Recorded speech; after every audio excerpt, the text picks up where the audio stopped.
Hey, welcome to the channel. My name is Daniel Cordial. Today I want to talk about my homebrew game of 5th edition D&D that I'm running.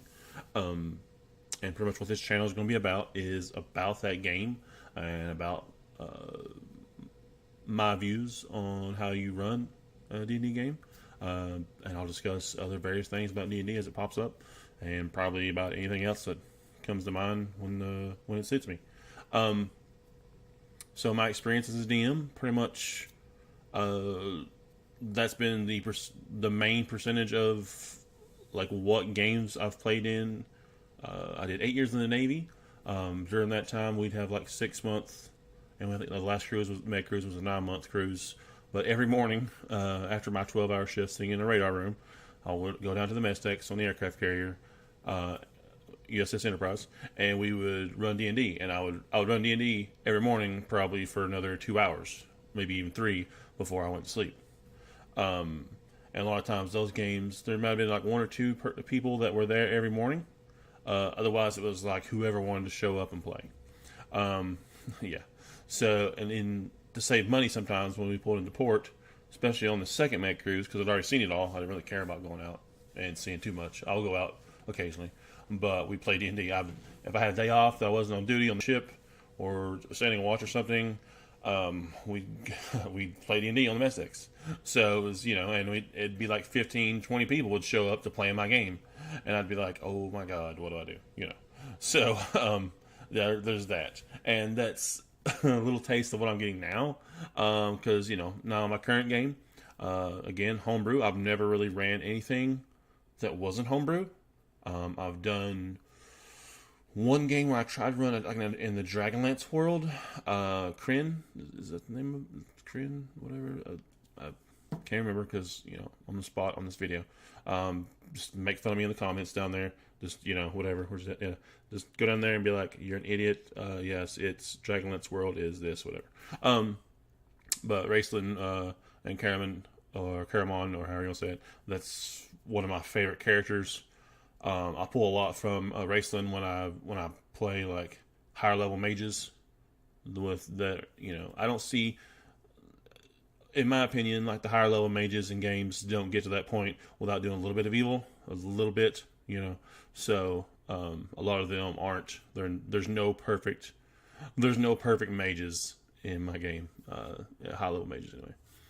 But off topic. Okay, so but yeah, that's my experiences running whatever. Running a homebrew game right now. The state of the game right now is they're level 7. We're doing like a milestone leveling system, and my milestone is at the end of every month they're going to level. So yeah, because I don't want the game to last forever. I actually hope one of them might take over and run someday. Characters in the game right now. Majority of magic users. I've got let's see, there's 2 warlocks. There's one guy that was a warlock. He re-rolled, I think, as a rune mage or something like that. And long story, there's a story up to that. I used in this game, and what's made it really fun for me and a lot of the players, is Fred Saberhagen's 12 Swords of Power. Okay, so if you're not familiar with those books, you should really go read them because they're really good. Like that's one of the first fantasy series that I read as a kid. But there's the god Vulcan. The short and dirty of it. I'm not gonna give you the whole plot. Hopefully not. Who knows? But the god Vulcan creates 12 swords from the star metal. Okay, and to use in this game that the gods are going to play. And so it's just like the politics of those swords in the world. One of them being a sword called Farslayer, which is a sword you don't really have to mutter this like oath or this little saying or whatever, but you can like think about who you want it to kill, or you release it and it howls through whatever. I mean, on the same plane, alternate plane, it goes to wherever they're at and it kills them, no matter what they do. Except if they have, there's like I said, there's 12 swords. 2 of them will prevent that, I believe. Shieldbreaker prevents it, and Doombringer, which is another sword, can prevent it. Nothing else comes to mind that will stop that. So the players, they interacted with all these different swords. There's a few of them they didn't see. They knew about them all eventually, but it came down to the swords weren't meant to stay in the game for long because they're really powerful. I downscaled them a lot. A couple characters in the world one had Shieldbreaker, and he became pretty much he was on his way to becoming king of the land, so whatever. A human king. I'll give more backstory on the actual game in another video. But they're like, well, we don't, because he was kind of evil. He was lawful evil. He's an Illrigger. If anybody from old school D&D knows what an Illrigger is. If you don't, look it up. Really, one of my favorite characters in D&D was playing an Illrigger. I had a lot of fun as it. First ever character was a bard. But anyway, how do you go from bard to Illrigger? Who knows?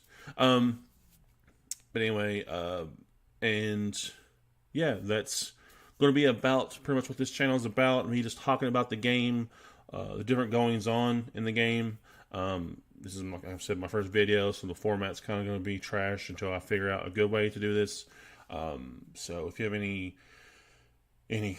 insight, any help you want to offer, I know the camera's shaking a lot because it's on top of my computer and this old desk or whatever, and every time I move, the desk moves and the webcam moves.